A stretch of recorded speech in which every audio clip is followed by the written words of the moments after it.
जय हिंद दोस्तों, कैसे हैं आप सभी। आशा करता हूँ आप सभी बढ़िया होंगे और फाइनल आंसर की आ चुकी है और इसके बाद रिजल्ट का हम सबको वेट है, मतलब बेसब्री से इंतजार है। और डेफिनेटली रिजल्ट आपका जो है, मैं बार बार कह रहा हूँ, most of the videos live और हमारे जो शॉर्ट्स वगैरह उन सभी में मैं एक ही बात कह रहा हूँ, 17 जून टू ए, मतलब मैक्स टू मैक्स, बहुत लेट होगा तो 18 जून तक आपका रिजल्ट आ ही जाएगा। क्योंकि लास्ट ईयर के भी ट्रेंड देखें तो विद इन फाइनल आंसर की के विद इन 5 डेज आपका रिजल्ट आ गया था, फाइनल स्कोर कार्ड। तो उसके बाद जो सबसे इंपॉर्टेंट पॉइंट रह जाता है, required documents for counselling and admission process. तो एडमिशन प्रोसेस में कौन कौन से डॉक्यूमेंट्स आपके लगने वाले हैं, काउंसलिंग के लिए डॉक्यूमेंट की लिस्ट तैयार कर लें।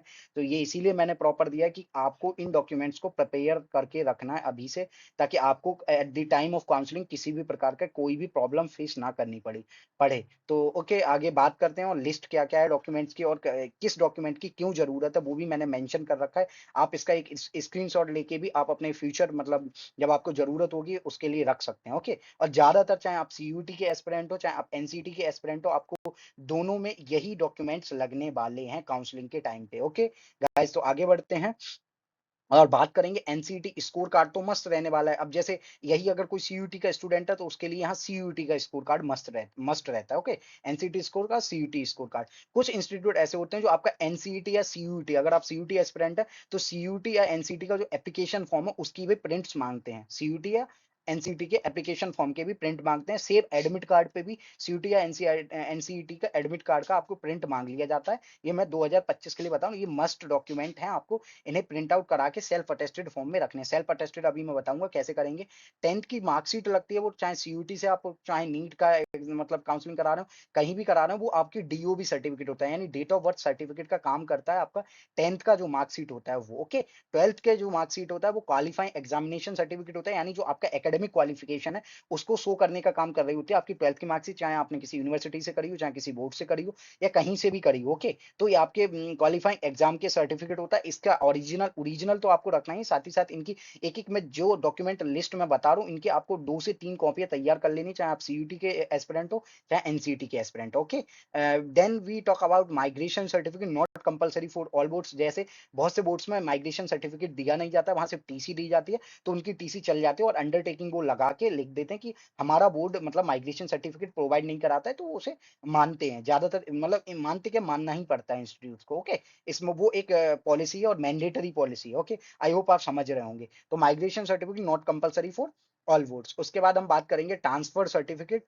आई थिंक इन जो मैंने स्पेलिंग्स लिखी हैं, ये इनमें कुछ मिस्टेक्स हो सकती हैं। लास्ट मतलब लास्ट वाले वीडियो में भी ऐसा हुआ था, तो आप उन चीजों को मतलब इग्नोर करें। हमारा मेन फोकस है कि मैं बोल भी रहा हूँ उन चीजों को, क्योंकि ये मैंने एट दी नाइट ये पूरी जो टेबल बनाई है डॉक्यूमेंट्स की, तो ऐसा भी हो सकता है कि बहुत सारी स्पेलिंग मिस्टेक्स हों, तो मैंने उन पे ध्यान ज्यादा दिया नहीं है, ना उनके रेक्टिफिकेशन पे ध्यान दिया है। मैं एकदम सच बोलूं तो ओके, तो आपको transfer certificate most of the students को लगेगा। और जैसे कोई कॉलेज परस्यू कर रहा है, चाहे वो सीयूटी में एडमिशन ले चाहे एनसीटी में ले, और वो पहले से कॉलेज परस्यू कर रहा है, तो उस कॉलेज से उसे अपनी अभी की टीसी लेनी पड़ेगी। अगर कोई स्कूल से तो स्कूल से मिली हुई टीसी लगेगी। Okay, I hope you understand. Character certificate by school और थ्रो पुलिस वेरिफिकेशन।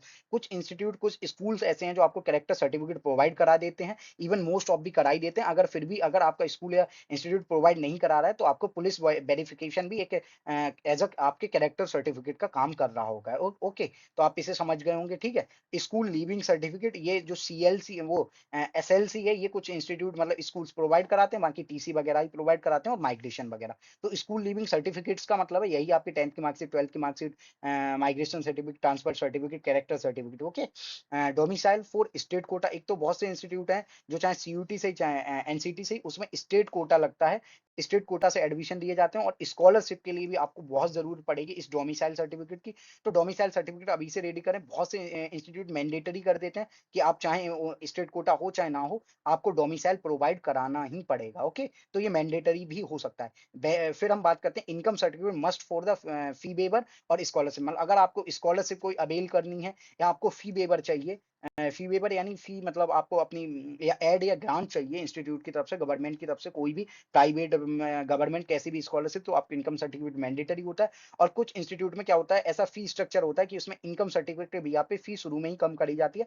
तो आपको इसीलिए जो इनकम सर्टिफिकेट है वो अपना रेडी रखना है। और इसमें जो इनकम सर्टिफिकेट है वो 1 ईयर से ज़्यादा पुराना नहीं होना चाहिए, जितना लेटेस्ट हो सके उतना होना चाहिए। Same domicile max to max domicile अगर आपका 3 ईयर से ज़्यादा पुराना, मतलब 3 साल से ज़्यादा पुराना डोमिसाइल नहीं होना चाहिए। ओके। कास्ट सर्टिफिकेट्स की बात करें तो एससी एसटी के लिए तो आपको जो कास्ट सर्टिफिकेट है वो वन टाइम रहता है, तो आपका एक टाइम का बना होना चाहिए, कोई दिक्कत नहीं। ओके। और ये स्टूडेंट के होने चाहिए। इनकम फादर का लगेगा, इनकम सर्टिफिकेट फादर फादर का लगेगा, या फैमिली इनकम जिसके भी अंडर आती है उसका लगेगा, मदर का लगेगा। डोमिसाइल जो लगेगा वो स्टूडेंट का पर्सनल लगेगा। ओके। और बाकी जो डॉक्यूमेंट मैं मेंशन कर दे रहा हूँ, और कास्ट सर्टिफिकेट होगी स्टूडेंट का ही लगेगा, खुद का। ओके। तो एससी एसटी में आप एनी टाइम का चलेगा, किसी भी समय का, उसमें कोई आपको टाइम बाउंडेशन नहीं है। जब और ओबीसी एनसीएल एंड ईडब्ल्यूएस की बात करें तो आफ्टर 1 अप्रैल का ही होना चाहिए, 2025 आफ्टर 1 अप्रैल का ही आपका होना चाहिए। पीडब्ल्यूडी सर्टिफिकेट की अलग अलग लेवल का होता है, तो आपको अपने लेवल के हिसाब से जितना अपडेटेड हो सके इस पीडब्ल्यूडी सर्टिफिकेट को रेडी रखना है eight the time of counselling. ये आपको प्रोवाइड कराना ही होगा अगर आप पीडब्ल्यूडी कैटेगरी में एडमिशन लेना चाहते हैं। सेम कास्ट अगर आप किसी भी, जैसे अब बहुत से स्टूडेंट ऐसे हैं जिन्होंने जनरल कैटेगरी से अपना एप्लीकेशन फॉर्म तो भर दिया था एनसीईटी या सीयूईटी का, लेकिन अब वो चाहते हैं कि उनके पास ईडब्ल्यूएस ओबीसी एनसीएल है, एससी या एसटी का सर्टिफिकेट है, तो बिल्कुल वो एप्लीकेबल है और 100% उन्हें जो रिजर्वेशन पॉलिसी के वो अंडर आएंगे। जब आप काउंसलिंग के लिए अप्लाई करेंगे, चाहे सीयूटी के इंस्टीट्यूट से ही चाहे एनसीईटी के इंस्टीट्यूट से ही, तो आप वहां अप्लाई कर पाएंगे। There is no issue regarding this कि आपने मतलब at the time of filling the application form of CUET और एनसीईटी आपने चाहे अपनी कैटेगरी जनरल भरी हो, सेम पीडब्ल्यूडी वाले सर्टिफिकेट्स के भी या स्टूडेंट्स के भी साथ होगा कि वो अब जाके अपना जो भी रिजर्वेशन पॉलिसी है रिजर्वेशन ले सकते हैं। ऐसा कोई दिक्कत नहीं है कि उन्होंने तब रिजर्वेशन के लिए अप्लाई नहीं किया तो वो अब अप्लाई नहीं कर सकते। Definitely you can apply for any type of reservation now in the application form for counselling of the individual institutes. Okay. Under CUT और under NCET and any type of the examination, NEET JEE जो भी हो सबके अंडर। Okay. ये same policies work कर रही होती हैं। Medical certificate specially for IITs and NITs है ये, मतलब बहुत सारे इंस्टीट्यूट मेडिकल फिटनेस सर्टिफिकेट आपसे मांगते हैं, तो उसके लिए वो आपको एक फॉर्मेट प्रोवाइड कराते हैं। एक फॉर्मेट प्रोवाइड कराते हैं, जैसे हम लोगों का जब 6 क्लास में, मैं नवोदय से हूँ, जब नवोदय में एडमिशन होता है वहां भी आपको एक फिटनेस का परफॉर्मा देता है नवोदय विद्यालय, और आपको वो भर के देना होता है। सेम ये भी प्रोवाइड कराएंगे अपनी वेबसाइट पे। और जब आप एनआईटीज और आईआईटीज पे वो जो मेरे डिटेल्ड वीडियो वहां पे, हर इंस्टीट्यूट का जब मैंने डिटेल्ड वीडियो बनाया तो उसमें मैंने डॉक्यूमेंट की लिस्ट वहां भी मेंशन करी है कि इंडिविजुअल आरआईज कौन से डॉक्यूमेंट मांग रहे हैं, आईआईटीज कौन से डॉक्यूमेंट्स मांग रहे हैं, आईआईटीज कौन से डॉक्यूमेंट्स मांग रहे हैं, सेंट्रल यूनिवर्सिटी स्टेट यूनिवर्सिटीज कौन से डॉक्यूमेंट मांग रहे हैं, वो भी आप देख सकते हैं। आपको और ज्यादा मतलब क्लैरिटी आ जाएगी चीजों के बारे में। फिर gap affidavit for not for all institute.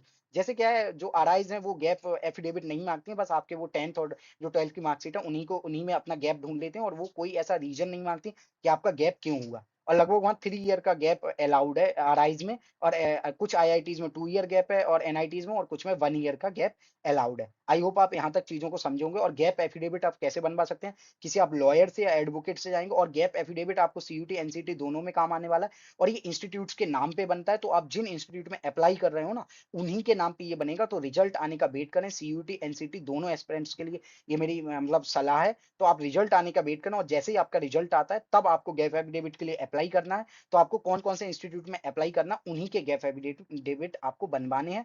Okay. ये एक नोटेरी नोटेरी लगती है, और उस पर एक पॉजिटिव रीजन लिख के देते हैं लॉयर या आपके जो भी एडवोकेट होते हैं, और उस पर एक स्टाम्प लगवा देते हैं किसी ऑफिशियल की या खुद की ऑफिशियल उनकी जो स्टाम्प होती है वो लगा के देते हैं और वेरीफाई कर देते हैं। ओके।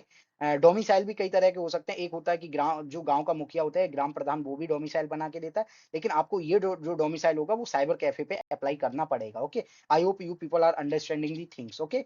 आगे बढ़ते हैं। एनसीसी स्काउट, एनसीसी में ए सर्टिफिकेट के लिए 5 मार्क्स, बी सर्टिफिकेट के लिए 10 मार्क्स, एंड सी सर्टिफिकेट के लिए 15 मार्क्स का आपको कहीं ना कहीं एक फायदा मिलता है। और सेम स्काउट एंड गाइड में भी लगभग आपको 5 से 10 मार्क्स का फायदा मिलता है। Same ECA extra curricular and sports quota and defence quota अलग अलग इंस्टीट्यूट में होता है, और एनएसएस में भी आपको 5 से 10 मार्क्स सर्टिफिकेट के बिहाफ पे आपको कोटा मिल रहा होता है। ओके। तो आप इतनी चीजें यहाँ तक आई होप समझ गए होंगे। और आगे जो भी है, आप किन कौन कौन से डॉक्यूमेंट्स को इन डिटेल चाहते हैं उन पे मैं वीडियो लाऊं, और कौन कौन से इंस्टीट्यूट्स में कौन कौन से डॉक्यूमेंट्स लगेंगे उन पे डिटेल्ड में वीडियो में लाऊं, स्पेसिफिक वीडियो लाऊं, उनके लिए आप ज्यादा से ज्यादा कमेंट करके बताएं। और हमारे सोशल मीडिया प्लेटफॉर्म पे भी आप अपने डाउट्स के रिगार्डिंग हमें डीएम कर सकते हैं, जिनके लिंक आपको इस चैनल के डिस्क्रिप्शन और इस वीडियो के डिस्क्रिप्शन, और अगर आप कमेंट करेंगे तो वहाँ से आपको मिल जाएँगे, वहाँ से आप हमें डीएम करके आपकी जो भी समस्याएँ उनका मतलब उन्हें हल करने की और उनका एक प्रॉपर सॉल्यूशन और समाधान देने की कोशिश करी जाएगी हमारी टीम द्वारा आपको।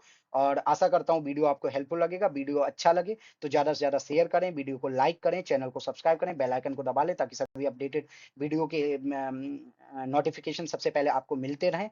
ओके, और ज़्यादा से ज़्यादा शेयर करें, और अपने जो भी आपके फ्रेंड हैं, चाहे वो सीयूटी, एनसीटी की प्रिपरेशन कर रहे हो, जुड़े हमारे चैनल से। और 2026 की भी प्रिपरेशन अगर आपको करनी है free of cost for CUT और NCT, free of cost without any cost, आपको पीडीएफ्स, नोट्स एंड साथ ही साथ आपको आने वाले समय में स्कॉलरशिप्स क्या-क्या रहेंगी, बीए, बीएड और जो डिफरेंट डिफरेंट एस्पेक्ट्स हैं इन कोर्सेज़ के, चाहे सीयूटी के सही अंडर से ही, चाहे एनसीटी के अंदर से ही, हम खुद कवर करने की कोशिश करेंगे, और हमारी टीम उसके लिए जल्दी हम अपनी टीम लॉन्च करने वाले हैं। Thank you very much guys.